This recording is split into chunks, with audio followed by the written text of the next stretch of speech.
Hello everyone, ఇలాంటి videos మీకు ముందుగా కావాలి అనుకుంటే మా ఛానల్ని సబ్స్క్రైబ్ చేసుకొని పక్కనే ఉన్న బెల్ ఐకాన్ని క్లిక్ చేయండి. అప్కమింగ్ రివ్యూలోకి వెళ్ళిపోదాం. ఎపిసోడ్ స్టార్ట్ అవ్వగానే ధరణి వసుధార ఎక్కడ ఉంది, ఖచ్చితంగా వాళ్ళ నాన్న వాళ్ళ ఇంట్లో ఉందంటే రిషి కూడా వసుధారతోనే ఉండి ఉంటాడు.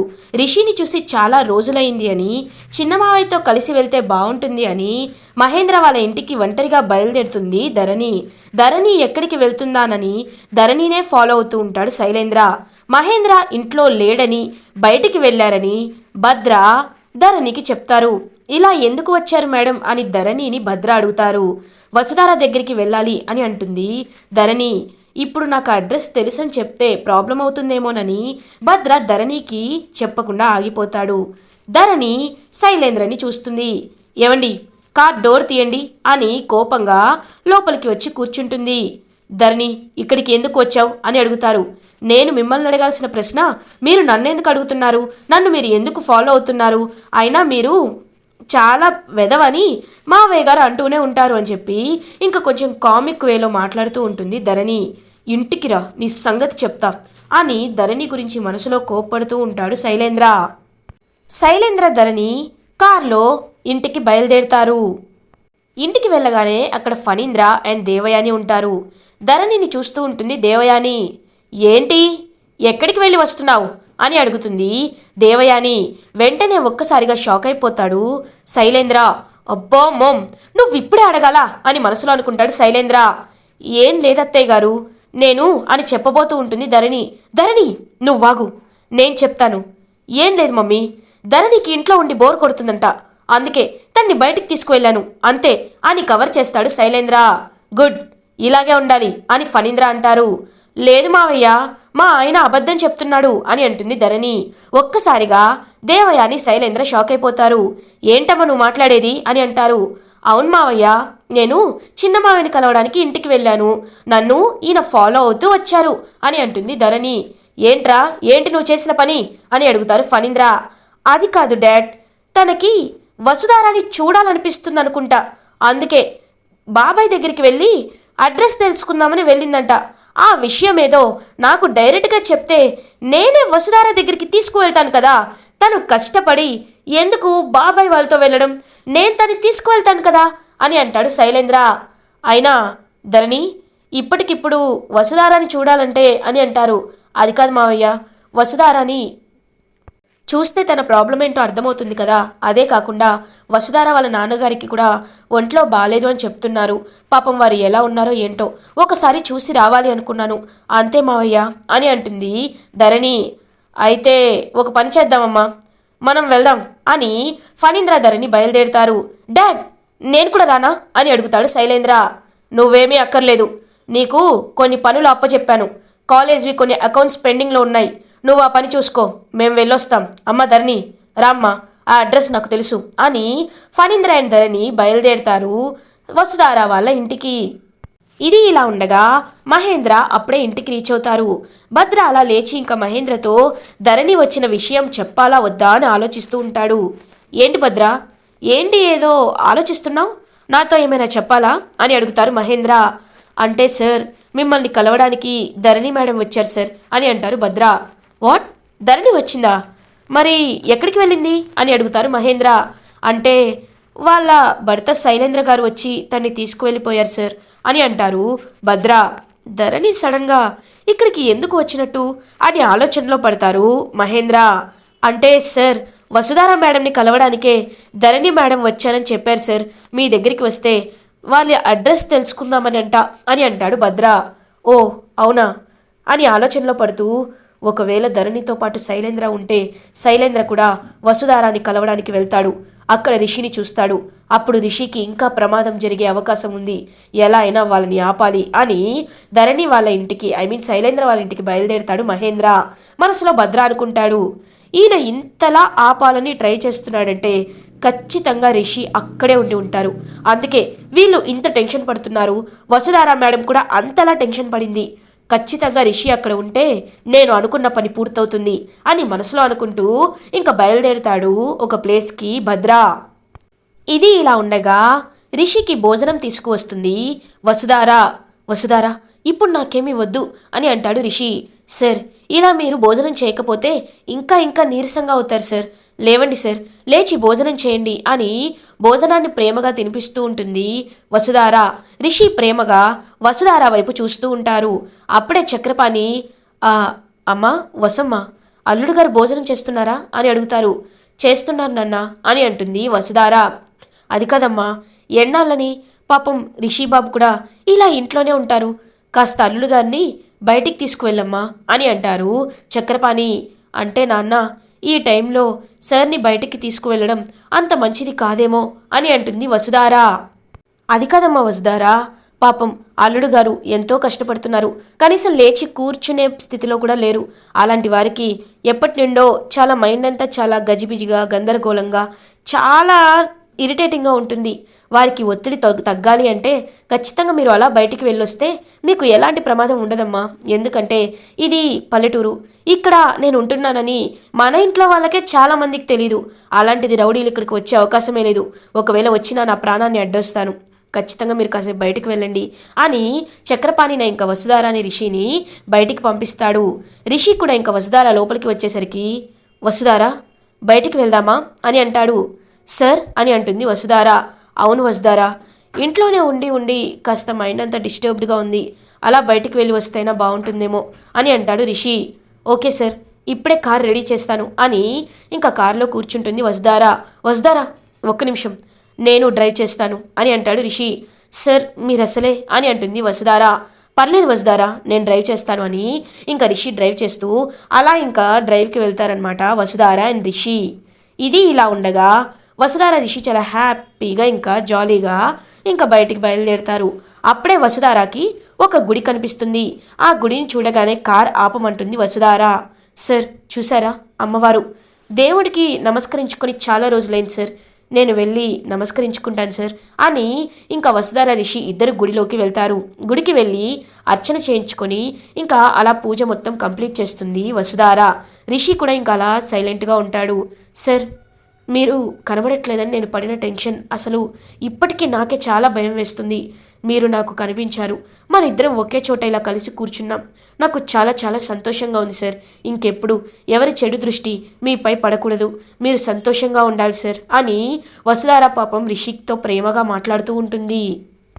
ఇది ఇలా ఉండగా మహేంద్ర ఇంకా వెళ్తాడనమాట శైలేంద్ర వాళ్ళ ఇంటికి. అప్పుడే ఇంకా దేవయాని ఉంటుంది.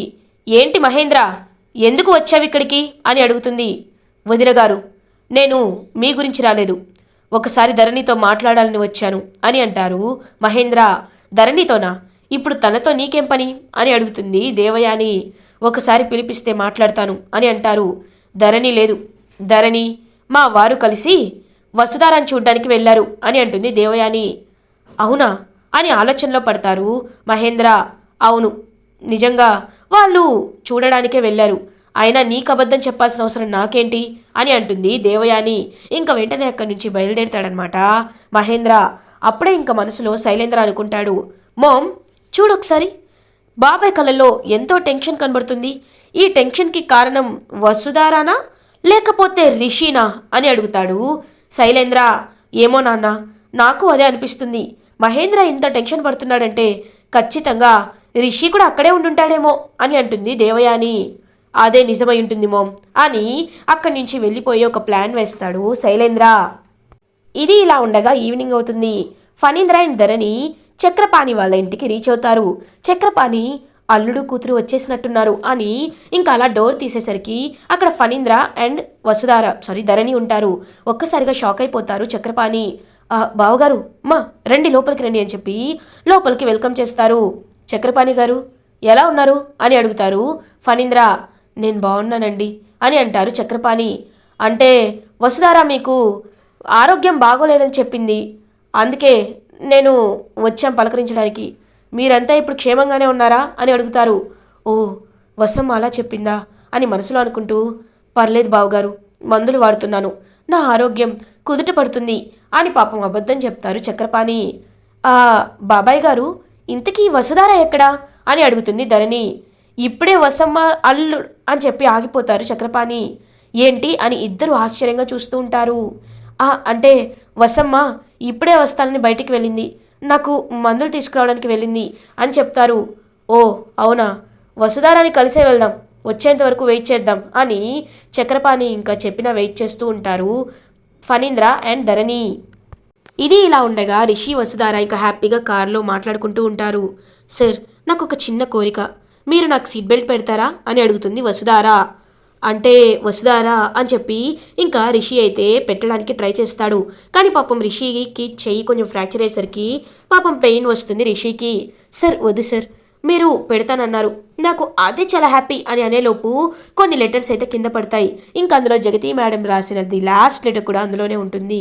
సార్, మీకు గుర్తుందా, ఇవి ఆ రోజు పాండ్యన్ మనకి ఇచ్చాడు, చాలా లెటర్స్ వచ్చాయి సార్, ఇవి అప్పుడు చదవలేదు అని అంటుంది వసుధార. అవును వసుధార, అప్పుడు పనిలో పని చదవలేదు అని అంటారు రిషి. పోనీ ఇప్పుడు చదువుతారా సార్ అని అంటుంది వసుధార. లేదు వసుధార, ఇంట్లో చదువుదాం, ఎలాగో ఖాళీగానే ఉంటున్నాను కదా అని అంటాడు రిషి. ఓకే సార్, ఇంటికి వెళ్దాం, చాలా ఆలస్యమైంది అని చెప్పి ఇంటికి రీచ్ అవుతారు రిషి వసుధార. ఇంకప్పుడే వస్తున్న ఫణీంద్ర అండ్ ధరణిని చూసి ఒక్కసారిగా షాక్ అయిపోతుంది వసుధార. రిషి అని ఫణీంద్ర ఇంకా రిషిని వెళ్ళి హక్ చేసుకుంటారు. రిషి కూడా చాలా ఎమోషనల్గా ఫీల్ అవుతాడు. పెదనాన్న అని అంటాడు రిషి. రిషి, ఎలా ఉన్నావు నాన్న? ఆ దెబ్బలేంటి? అమ్మ వసుధారా, నువ్వు కలిసింది రిషినా అని అంటారు ఫణీంద్ర. అవును రిషినే సార్ అని జరిగిందంతా చెప్తుందనమాట వసుధార. ఇలా రౌడీలు అటాక్ చేయడం, అందుకే చక్రపాణి ఇంటికి తీసుకురావడం, ఇవన్నీ జరిగిందంతా చెప్తుంది వసుధార. ఆలోచనలో పడతారు ఫణీంద్ర. సార్, అందుకే మీతో ఆ రోజు ఫోన్లో కూడా రిషి సార్ నా దగ్గరే ఉన్నట్లు నేను చెప్పలేదు, ఎందుకంటే రిషి సార్ ఇక్కడ ఉన్నారని ఎవరికి తెలిసినా ప్రమాదమే, ఇప్పట్లో మనం ఎవరిని నమ్మలేం సార్ అని అంటుంది వసుధార. నువ్వు చెప్పేది నిజమేనమ్మా, వాళ్ళు నీ ప్రతి కదలికని గమనిస్తున్నారంటే ఖచ్చితంగా మనకి తెలిసిన వాళ్ళే అయ్యుండే అవకాశం ఉంటుంది. రిషి, నువ్వేమీ కంగారు పడద్దు నాన్న, నువ్వు రెస్ట్ తీసుకో, పూర్తిగా కోలుకున్నాకే నువ్వు తిరిగి మళ్ళీ సిటీకి రా, అర్థమైందా అని అంటారు ఫణీంద్ర. ఓకే పెదనాన్న అని అంటాడు రిషి. అమ్మ వసుధార, నీతో కొంచెం మాట్లాడాలి అని చెప్పి ఇంకా వసుధారాని సపరేట్గా తీసుకువస్తారు. ఏంటి మావయ్య అని అంటుంది వసుధార. చూడమ్మా వసుధార, రిషిని చాలా జాగ్రత్తగా చూసుకో, ఇంట్లో జరుగుతున్న గొడవలేవి రిషికి చెప్పొద్దు, ఎందుకంటే ఒకవేళ మహేంద్ర ఇంకా శైలేంద్రని అనుమానించాడు, ఈ విషయాలన్నీ చెప్తే పాపం రిషి తట్టుకోలేడు. అది మాత్రమే కాదు, నువ్వు ఇంకా ఇంకా జాగ్రత్తగా ఉండాలి. రిషి ఇక్కడ ఉన్నాడనే విషయం నేను ఎవరితో చెప్పను, సరేనా అని అంటారు ఫణీంద్ర.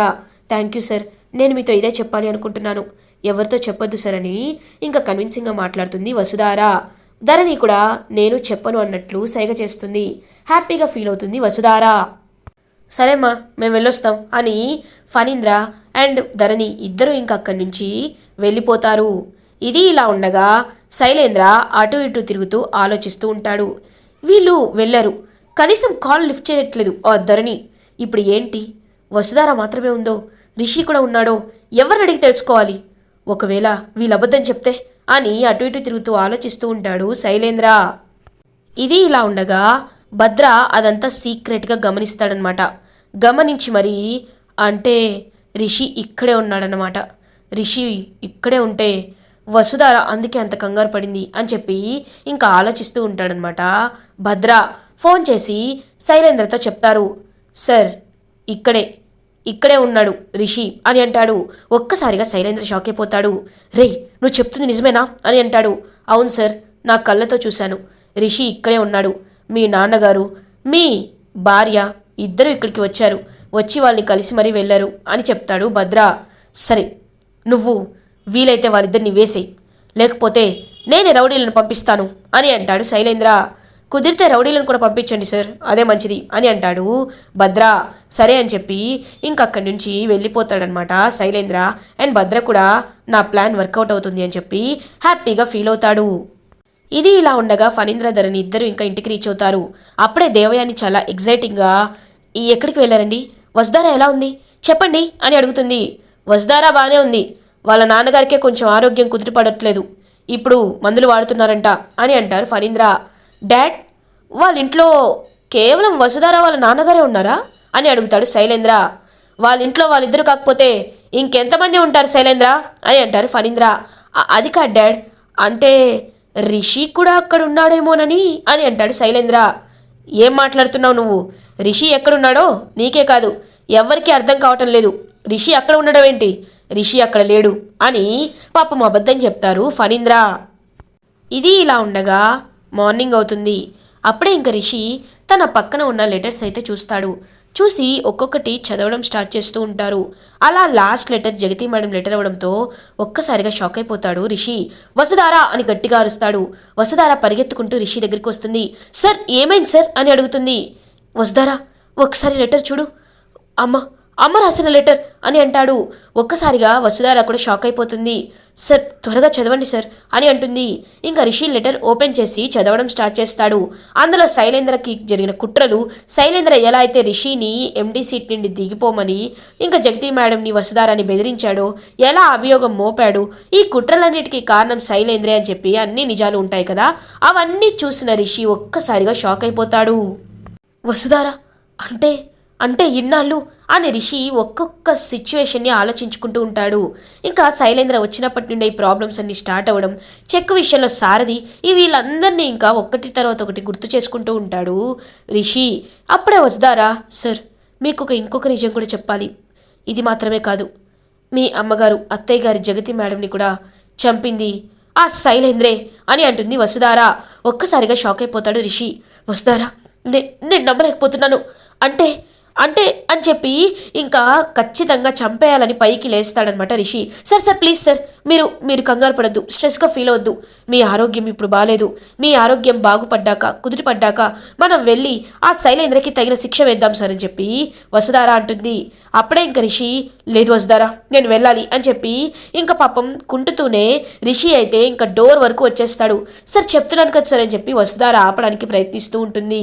అప్పుడే కరెక్ట్గా కొంతమంది రౌడీలు చక్రపాణి ఇంటిపై దాడి చేస్తారు. సార్ ప్లీజ్ సార్ అని చెప్పి ఇంకా వసుధారా రిషిని ఆపుతూ ఉంటుంది. ఇంకా పాపం మా చక్రపాణినైతే ఇంకా రిషిని కరెక్ట్గా రౌడీలు వచ్చి అటాక్ చేసేలోపు చక్రపాణి గారు అడ్డుపడతారు. ఆ రౌడీలు చక్రపాణిపై కూడా అటాక్ చేస్తారు. చక్రపాణికి కూడా చాలా దెబ్బలు తగులుతాయి. ఇంకా వసుధారాని కూడా పక్కకి తోసేస్తారు. అలా కరెక్ట్గా రిషిని కరెక్ట్గా ఇంకా టైంకి వచ్చి పొడవాలి అని చూసేలోపు ఒక చెయ్యి అడ్డుపడుతుంది. ఎవరా అని చూసేసరికి అక్కడ భద్ర ఉంటాడు. భద్ర ఇంకా రౌడీలందరినీ బాగా కొడుతూ ఉంటాడు.